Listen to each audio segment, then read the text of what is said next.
This is the preview. Super Bowl LX. I don't even know the number, bro. I ain't gonna lie. I've been saying LX, bro. What is it? 46? Man, I don't know my Roman numerals, bro. I think it's 46. I think it's Super Bowl 46. So think Super Bowl 46, Seahawks versus Patriots. Um, I'm not gonna lie to you, dog. This has the capability and the potential to get ugly, bro. Like I'm gonna keep it a bean, bro. Like this has the potential to get really, really ugly, bro. 60. I was way off. Goddamn. All right, bet. Say less. Say less. My bad. Yeah, that lets you know where we are, dog. But back to what I was saying. This has the potential to get really, really ugly. Like I am somebody who in I don't care. I have no dog in the fight. You obviously have somebody that you're rooting against because you do not want to see the Patriots win another championship. And as a Dolphins Super podcast, Bowl it 60, is. Herbie. Oh, shout out to True Blazer who Yeah, just yeah, yeah. No, I caught what he said. yeah. I caught it. But is this even going to be a good game? Like all jokes aside, is this going to be a good game? Like the Patriots have looked putrid on offense for 3 straight games. Like You, they've you know, you, averaged 4.4 yards per play. you know what This I think, is Herbie? disgusting. When it comes to the Patriots, and God, I can't believe I'm the one giving them some grace here. Uh, Right. but when it comes to them, Herbie, coupled with the fact that they went up against outside of their own defense, three of the best defenses in the NFL, I think it all came to fruition as to terms of what they actually have on offense, right? Like it's Drake May and then just a bunch of guys that they've been able to make work all season long. And it showed, bro. It showed in these games that they definitely here's the crazy part. These guys made the Super Bowl, Herbie, and they have so much more room for improvement. Like that's probably the thing that messes me up the most, Herbie. It's not like the Patriots are going to the Super Bowl with a star-studded offense and with this just beast offensive line and the best running back in football. Like it was Drake May, a bunch of guys that they were able to coach up, and a Right. great defense, right? So even in the listen, Herbie, think about it.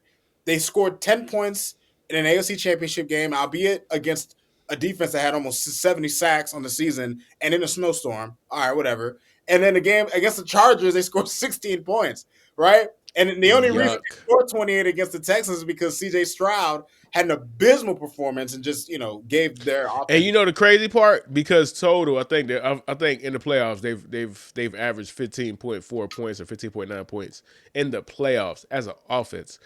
This is some 2001 numbers, dog. Like it's like is Drew Bledsoe back there? Like what am I like? We got to have a serious conversation, dog. Like this is yucky offense. There was Kurt Warner even said it. Kurt Warner had a tweet where he was like, okay, um, hey, listen, don't apologize for making the Super Bowl. They're very hard to come by. I know from personal experience, but yikes, this Patriot offense is really, really bad. And this was one of the worst offenses I've seen before the snow came. Like, I have a stat that just illustrates how bad this offense has been. The Patriots have more three and outs than scoring drives in these goddamn what's it called is in the playoffs. They I have believe 11 three and outs. Three and outs. That means you were just three and out. You didn't you there the drive was done. Three and out. 11 and only 9 scoring drives. 5 touchdowns, 4 field goals. This is not a championship offense right now. It is, and like the offense has been so bad that we're underrating how incredible the defense has been. The defense has allowed, I want to say, 8.7 points per game. 8.7 points per game in these 3 games. They have been all time great. All time great. And they've made the Super Bowl with the brand of football that I have not seen in 15 plus years. This is yucky. This is really, really yucky. this is one of those times where you can say that a defense carried the quarterback to the Super Bowl. 100%. And you know me, I'm a Drake May fan. I've been rooting for Drake May. If just according to the regular season, I was beating the drum that he was the league MVP. But god damn, dog. I know, bro. And It's then you got on the opposite side, you have a true complete team. You have a team that had one of the best DVOA teams of all time. I think they finished top six or top seven all time, going back to as long as DVO has been recorded. You have a great team on offense, you have a great team on defense, and you have a great team on special teams. Like the dichotomy between both of these teams and how they got here, this we haven't really seen a lopsided level of talent going into it. And again, the game still has to be played. We have to watch everything unfold. Anything can happen. The Patriots might just be a terrible matchup for the Seahawks. But I'm talking about going into it. This is how it used to be in the 90s, where the Super Bowl was played in the NFC Championship for like a decade. Like, that was the NFC Championship. I mean, that was the Super Bowl. The NFC Championship for a decade in the 90s was whoever the Cowboys or the 49ers beat. If they didn't beat each other, they were winning the Super Bowl. That's what it feels like. That's what it felt like when the Cowboys and the 49ers would have a real battle in the NFC Championship and then go blow out the AFC contender in the next game. Even before Like, then, you had the Giants and Redskins making Super Bowls in the '90s too. and blowing out the opposition. Like, Buffalo. like this I don't want to get ahead of myself because obviously we have 2 weeks. Mike Vrabel is a phenomenal head coach. Give Mike Vrabel 2 weeks to prepare. I'm pretty sure he's going to make up a world class game plan. But yo, so what do you? How do you feel like this is going to play out? Well, look, Herbie. I mean, when you play these games out on paper, it definitely looks like the Seahawks have an advantage. But I look at this thing from multiple angles, and what I mean by that is when I look at it from the Seahawks perspective, Herbie. If you were to classify both conferences based on the way the playoffs played out, you could say the AFC was a defensive conference and the NFC was the offensive, right? We had a lot more explosive games in the NFC than we did in the AFC. The AFC was a lot of old school, ugly football tilt type of game. Yeah, yeah, Right? facts. So I think when it comes down to it, Herbie, the Seahawks, and I'm not trying to take anything away from Sam Darnold, Herbie, who you could make the argument has the greatest redemption story in all of football history. Yeah, facts. Right? Like I don't know, Herbie, if you would have if you would have told anybody within the past 5 years that out of the 2018 class that Sam Darnold would make the Super Bowl before Baker Mayfield, Lamar Jackson, and Josh Allen, you would call them insane. See, here's the thing though. You wouldn't even if it was just that, you wouldn't call them insane. The story that you apply to the conversation is when you have to call that person the same because it's not just Sam Darnold who made it first, right? We could excuse that. We could explain that. We've seen mediocre, subpar, or okay quarterbacks make a Super Bowl. That's, Sure. you feel me?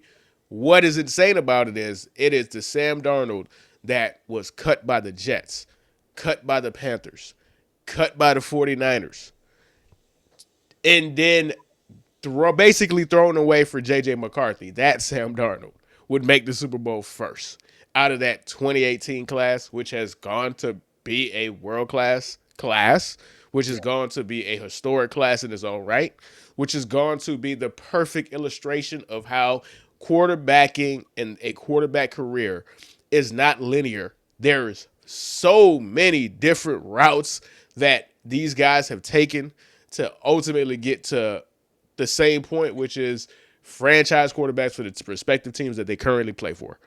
Right. You have three MVPs between them. You have somebody who made the Super Bowl between them, and you have somebody who resurrected or kept the tradition alive with the NFC South Tampa Bay Bucks between them. Like, this was a great class. Everybody got it right. How Right. they got to where they got to was not predictable, and you can't ever recreate these careers for these four gentlemen. But good God, is it insane? You are right. This is insane.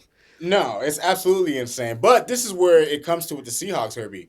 I think the Patriots clearly are going to be the best defense that they've played so far in these playoffs. And to your point, Mike Vrabel is a hell of a coach, man. I mean, this guy, he tortured us when he was with the Titans as a Dolphins fan. Like he knew like Tua was easy money for him. Like he never, I don't think he even when the Titans weren't good, his teams were able to beat us when we were good, right? That just goes to that just goes to show the importance and the impact and influence of coaching. So, I think the Seahawks, I think this is going to be a really close game. And if there's one thing that the Patriots have, I think, over the Seahawks that they've shown in these playoffs is that the Patriots have acquired a skill that is a very important skill in the postseason, Herbie, and that is the ability to win very ugly. All the Yeah, Patriots playoff wins, yeah, ugly, ugly. disgusting, these were disgusting victories, bro. So, but that's sometimes that's how you have to win to play football. And Man, we don't remember how championships are awarded. I can't tell you what the four championships that the Steelers won in the 70s. I have no idea how those games played out. I just know that they won four championships in the 70s. right. I am a devoted and devout Cowboys fan. I can't tell you a single thing about the 92, 93, or the 95 championship, bro. I don't know. I don't remember none of that. Like, Right. I can't tell you anything. All that I matters is just the know result. that they won a championship in 92, 93, and 95. That's what I know. That's all that matters. Like, if the Patriots could pull this off, they might become right. People might follow them because it's the Patriots, and people might want to knock them for it. But they still got the ring. They're still going to have the ring ceremony. They're still going to be called the champions. And if they beat the Seahawks, it validates the journey. So, listen, this is football. It's hard. I am not here to take away from nobody at all, especially the way that these defenses are playing. Like, there's a great conversation to have that we are in a incredible era of chess where it got to the point where the offense and the rules are so geared towards offense, and these guys have still found a way to make defense great again. Yep. Like, these guys are geniuses, dog. Like, these guys are real geniuses, regardless of all of the pitfalls that are thrown at these defensive coordinators or these defensive minded coaches, the wrenches that are thrown their ways. They're able to find a way to catch up to modern offenses, bro. Yep. And that's why I love this sport. There's no other sport that will ever be like football, where it's truly human chess and it's truly adjustment for adjustment. I thought that offense was going to just take over for the next decade. Man, that boom lasted like 3 years, bro. Yep. And then you saw tons of mid quarterback play, and that was in large part due to defense.